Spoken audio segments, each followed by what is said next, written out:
Hey guys, this is Kristen from KristenCoaching.com. I'm going to be sharing with you today a really awesome communication tip.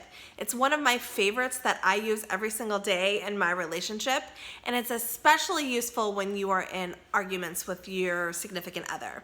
The communication tip is the power of using the phrase yes and instead of but. So I'm going to be talking to you about why yes and is so much more powerful than saying but. And we're going to give some examples of how you can use that in your relationship.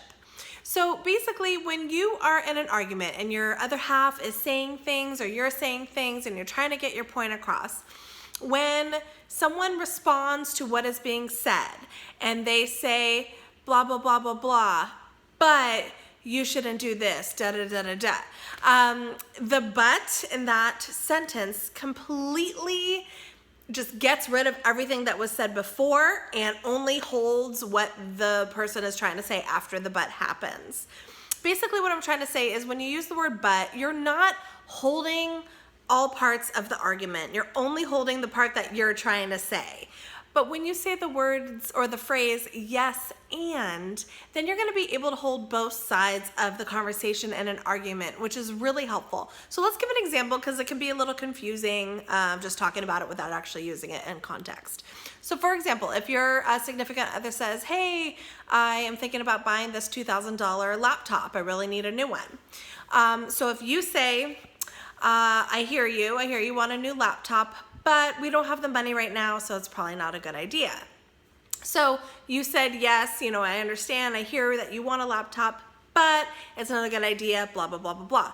The second half of what I just said is way more powerful than the first half because I completely wiped out the beginning part of what my significant other said, and basically all the power was held in my opinion. But if I were to have said, yes, honey, I hear you want another laptop, yes, honey, I hear you want another laptop, and I'm not sure if we have the money to be able to afford that right now. See how that was different because I was able to hold what my significant other wanted and I was able to say my opinion, and it was said in a way where it was kind of like, okay, I'm not saying that you can't have the laptop, but I need us to be talking about my worry and my opinion as well. So you're able to hold both sides, and it's really awesome because both of you are going to be able to come to a solution and an agreement or a resolution together. You're not just saying no to what your significant other has said. So for example, let's say your other half is like, hey, I really need you to pay this bill right now because it's late, it's already past due and you haven't paid it yet. And if you say, yes, I'm hearing that you want me to pay it, but I don't have the money right now. Then again, you're saying, I don't have the money and it is what it is, But if you were to say something like, yes, I hear you want me to pay the bill and I just don't have the money right now, you're able to hold both. There still might be a solution to that issue in the moment, unless you guys talk about it. But it's just a way, and it's just a way to be able to hold both people's sides together.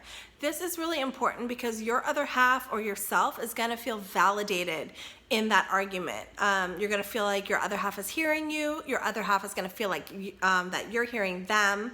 And defense mechanisms are not going to be coming up as quickly if you can use the yes and phrase. This is a phrase that is really simple, but not necessarily easy to use because it does take practice. But every time you use the word but, replace that with and just see how your significant other reacts, especially when you guys are in a disagreement. I am pretty confident that defense mechanisms will not come up as much, and therefore, the argument might not escalate as far. It's a really cool tool to use. Again, it's just able to be like, okay, I hear what you're saying, and this is what I'm saying, so let's figure out a way to solve this solution together. I am so excited to be able to have shared this with you today. Please start practicing it. Let me know how it works for you and your guys' relationship, okay? If you have any questions about this yes and phrase and tip, please feel free to ask me below. Subscribe to my YouTube page if you haven't already. I'll see you guys next time for my next video. Thank you for watching. Again, this is Kristen from KristenCoaching.com. Bye.